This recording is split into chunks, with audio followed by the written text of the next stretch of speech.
তৈরি হচ্ছে 108 ফুটের ধূপকাঠি। ধূপকাঠিটি তৈরি করতে 3000 কেজি গোবরের সঙ্গে আরও লাগছে বিভিন্ন উপকরণ। এই ধূপকাঠি যাবে অযোধ্যার রাম মন্দিরে। ধূপকাঠিতে একবার জ্বালালে জ্বলবে 45 দিন। কোথায় তৈরি হচ্ছে এমন 108 ফুটের ধূপকাঠি, চলুন দেখে নেওয়া যাক।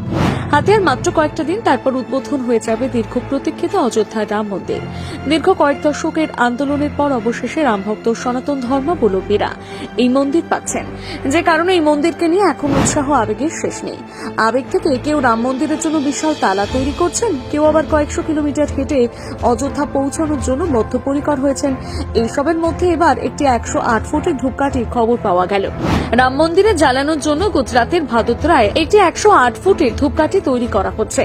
এই ধূপকাঠি রাম মন্দির উদ্বোধন এবং রামলালার প্রাণ প্রতিষ্ঠার দিন রাম মন্দিরে জ্বালানো হবে।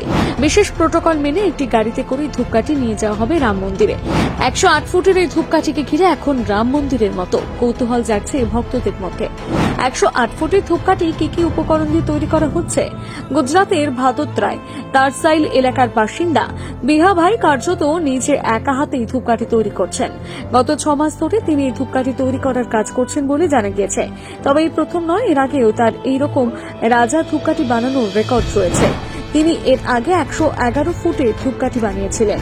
এবার রাম মন্দিরের জন্য 108 ফুটের ধূপকাঠি তৈরি করার জন্য 3000 কেজি গোবর, 51 কেজি গরুর দুধ থেকে তৈরি ঘি, 28 কেজি দেবদারু গাছের ছাল সহ বিভিন্ন ধরনের উপকরণ ব্যবহার করা হচ্ছে।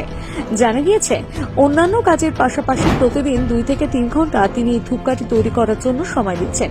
তিনি রাম মন্দির উদ্বোধনের আগে এই ধূপকাঠি তৈরির কাজ শেষ করে তা রাম মন্দিরে পৌঁছে দেবেন বলে দৃঢ় প্রতিজ্ঞ।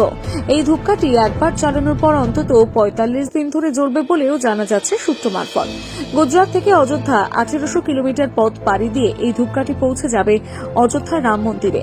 ধূপকাঠিকে সুরক্ষিতভাবে অযোধ্যা রাম মন্দিরে পৌঁছানোর জন্য একটা ট্রেলার ট্রাক ব্যবহার করা হবে।